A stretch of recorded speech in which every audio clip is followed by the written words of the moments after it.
TKO Boxing with Sherry Abbasi. We're in Bolton today at the Elite Boxing Gym, and I'm joined by Abdul Khan, super featherweight prospect, who will be fighting in Ghana live on Dazn on an Amir Khan promotions card. First of all, Abdul, thank you for giving me a bit of your time today. I know we caught up last month, but had a bit of technical issue with the mic. First of all, congratulations on getting such a big opportunity out in Ghana. Talk to me a little bit about how the opportunity came about and how you're feeling going into the biggest fight of your career so far. I feel amazing. I've been training really hard for the past couple of months since my last fight, which was in November. I've been out of the ring for a while now, so ideally I want activity. So thankfully I got this opportunity. In the meantime, I was working in the gym with my coach Alex. We was taking over, working on what I needed to work on and what can enhance my game going out to my next fight, which is 2 weeks on Friday. It's approaching pretty quickly then. Yeah, I can't wait now. I wish it was this weekend, but patience. Absolutely. How are you feeling in terms of actually getting an opportunity to go and fight in a country like Ghana, potentially somewhere that maybe you probably wouldn't go to otherwise, or think to go to next, for example? How does it feel to be on such a big card? Blessed. Alhamdulillah. That's all I can say. I'm thankful for the opportunities. I work hard, so I deserve them. If I didn't work hard, I was just messing about. Then questionable. But I've been in the gym, just in the dark, just training hard, and this is my time to shine. Funnily enough, you said about working hard. I was talking to your coach Alex when you were just doing your training now, and I said to him, "What's the one thing about him that you think is his best attribute?" He said, "You know what? He works hard. He's a grafter." The fact that you can get stuck in and just keep pushing, I think that's something all fighters need to have in boxing. But the ones that really live the life and are always pushing to reach that next level, they're the ones that can go far in the game. What do you think about what he said about your sort of work ethic, essentially? I appreciate it. He's seen me graft since a long time. I've been when it gets nitty and gritty, I'm ready to get nitty and gritty. I'm ready to go in the trenches. I'm ready to just bite down and come straight. Like I did in my last fight. And I'm ready to show that. I keep showing it every fight. I'm just like I love working hard, and I just love the buzz of it. I love the thrill. So I just can't wait to prove it again in a bigger fight. I need that good fights and good opponents. I can't be fighting, no disrespect, but like journeyman. It's like you can't really get up out of bed in the morning for a session. You kind of think I'll just beat this guy in sleep type of thing. No disrespect, but this is just like how fighters will think. Prospects do think like that. If you want to get somewhere, you got to have tough fights, durable fights. Opponents that are coming to throw, and this is what I thrive on. You need something to motivate you, basically, to work that bit harder. Yeah. No, not even like about working harder, but just so you can prove that you are. But you know what I'm saying? Yeah. Just so you can prove that you can't really prove nothing against somebody who's just covering up on that. Yeah, you need someone who's going to come to fight. Someone who's going to give you that. And essentially just make you fight harder as well. Absolutely, Yeah. Bang on, that makes complete sense. I know last time, like I said, we spoke about your sort of beginnings in boxing. Of course, we know that you are related to Amir Khan, former two-time world champion. Talk to me about how he inspired you to sort of get into the sport and your journey. Alex did mention, of course, that he's seen you since you were very young, then you went to another gym and now you've come back. Talk to me a little bit about your journey and entering the sport. So I started at this gym with Alex when I was 8 years old. He's like the first ever guy I met in boxing. In boxing, he's the first ever person I met. Even before Amir Khan, I met Alex first, which is mad to think about it. But Alex, he's seen me since I was a kid, and then obviously I left, and then I've now come back, and it's kind of been the best decision I've made because he knows me as a fighter. He knows me. He knows what gets me working. He knows my body, and now we're moving down a few weight classes, as you know, like he'd explained to you. He just knows me as a fighter. He knows what gets me working, and he knows what type of style I should be fighting, front foot, back foot, whatever, when to turn it on. So I'm really grateful. And how important do you think it is to have a relationship like that, where, like you said, he was essentially the first person that you sort of met and trained with, for him to be with you now in the moments where you're going to get the big fights and sort of really push on in your professional career? How important is it, that fighter-coach relationship? Yeah, it's very important. You can't really go into a fight and not really trusting anybody. You need to trust your team, you need to trust your corner, because at the end of the day, when it gets down to it's only you in there, but you need, there's that voice that you need to listen to.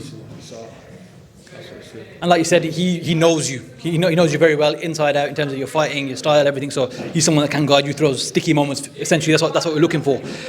So the fact that you've got these people that have been around you long term, that's a positive. A lot of fighters do jump around and change trainers, and not saying it doesn't work. For some people, it works. But I think for prospects especially, having a trainer who sort of brought you through from a young age, that's a big help because it keeps you in a good position. And maybe when the bigger fights come, who knows what can happen. Some people do leave. I feel like me leaving was actually a good move because I kind of seen like what boxing is out there. Yes. You know what I'm saying? It kind of give me an eye opener. Yeah. Me and Alex, we speak all the time, and it's like it kind of give me the outlook on life as well. Being back is amazing. It's a learning experience, isn't it? Absolutely, Yeah. In terms of the card in Ghana, we've got people like Andrew Tabiti fighting on their former cruiserweight world title challenger, some other decent names on the card. What do you think about the sort of the push by Amir Khan Promotions and Dazn, who are going to be broadcasting it worldwide? How important is it that we get cards all around the world? Because boxing is a global sport; it's not just a USA, UK, or Saudi sport. What are your thoughts on that? It's amazing, it's a pleasure to share such a card with these fighters. Ohio Davis, Andrew Tabiti, and the guy who fought in the last big kind of venture. Yeah. What's it called? Which one is it? Brandon Blanton. Yes, yeah. So he had a very quick turnaround, considering he fought in April. It's a blessing, and especially fighting in Africa too. It's like really unheard of. Exactly. Thing. Yeah. So I'm really grateful for this opportunity. Looking to make the most of it, and then who knows, maybe fight again there or whatever comes off it. I'm excited. And there's been some iconic fights in Africa, but the thing is, it's essentially a sleeping giant. There's probably so many countries out there that can host these big events. It'd be massive for them, for their economy, and even to inspire the youth there. Because I've seen on social media, the boxing Grand Prix in Riyadh, the WBC Boxing Grand Prix. There are a lot of prospects going out there. There's a lot of Nigerian and Ghanaian and other African countries fighters that are going out there and showing, and they're good fighters, but they haven't got the profile and the facilities and that push from the government to help them. So these sort of cards could definitely turn the key a bit and give boxing a big push in these countries. How important do you think it is to help them like that? Massively, because I think there's a lot of talent out there in these third world countries that is kind of unheard of. Obviously, Mexico's breaking through. Obviously, always going to break through. But the countries like that, I feel like Africa's one of them. Even Asia, some countries in Asia like Pakistan, India too. India's doing really well as well, in the amateurs as well. So I feel like there's a lot of talent out there that they just don't really get the platform that they kind of can perform on. But I feel like this Grand Prix that you mentioned, that's really good because I've seen that there's a lot of Africans in there, and they are very good fighters. Good to see. And like you said, it's giving opportunities to fighters that normally wouldn't get seen otherwise. So that even if they lose, if they put on a good performance, they're going to get picked up by someone, and then they get opportunities down the line. So I think it's very important that we highlight that. And even the event recently by Danny Vaughan in Pakistan, for example, our native country, essentially, how big of a deal is that? The fact that it had a big turnout, the event did really well. Obviously, there was a lot of things going on around it politically, but we won't get into that. But Pakistan, India, these type of countries. Recently, there was a fighter, Awais Hussain. He fought in Bangladesh a few days ago. He's a British Pakistani. He fought out there. So going to different countries and sort of promoting the sport and getting different experiences. So I think it's important. And Pakistan for yourself, I know that's somewhere you mentioned that you would definitely be looking to fight as well. Yeah, because Danny Vaughan and Mohammed Wasim, they're very good friend of ours. They've been coming to the gym.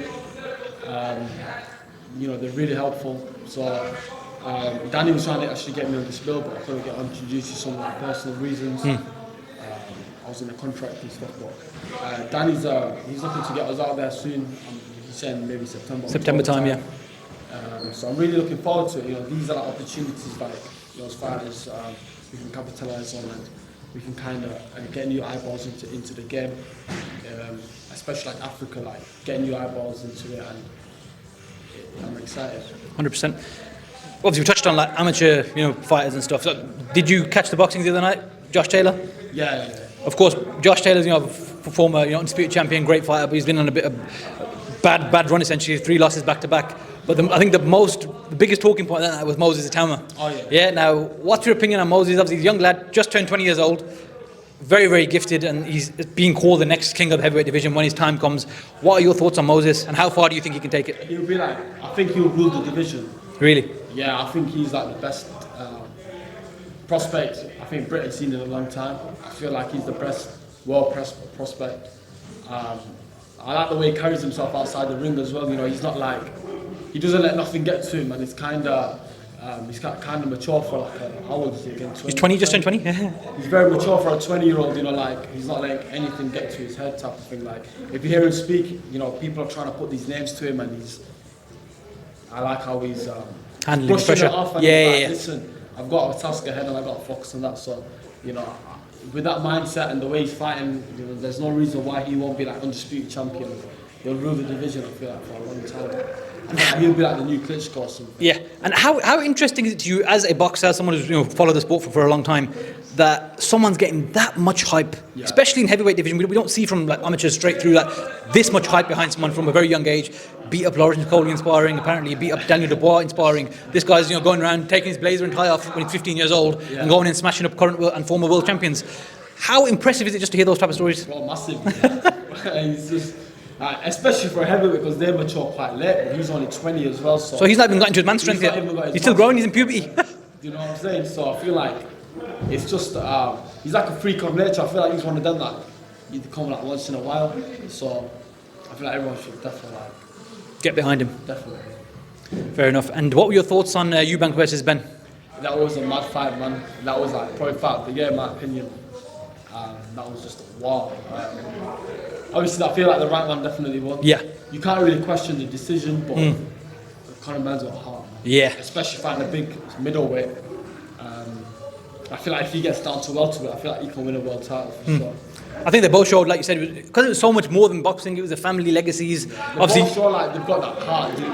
Especially for they don't need to do this. Yeah. They don't even need to. They're already millionaires. They don't even need to get out of bed. And the reality is, they were going to get paid massive money anyway. They didn't have to fight that hard. But the fact they did. I know, it just showed like how much it meant to them. It's for the love of the game, innit, and for the family name. Yeah. Abdul, thank you so much for giving me a bit of time, bro. And where can we find you on social media? My Instagram, abdulkhan.1, and that's about it. Yeah? Okay.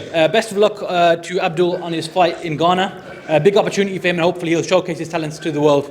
Thank you for your time, bro. Appreciate it. Nice one.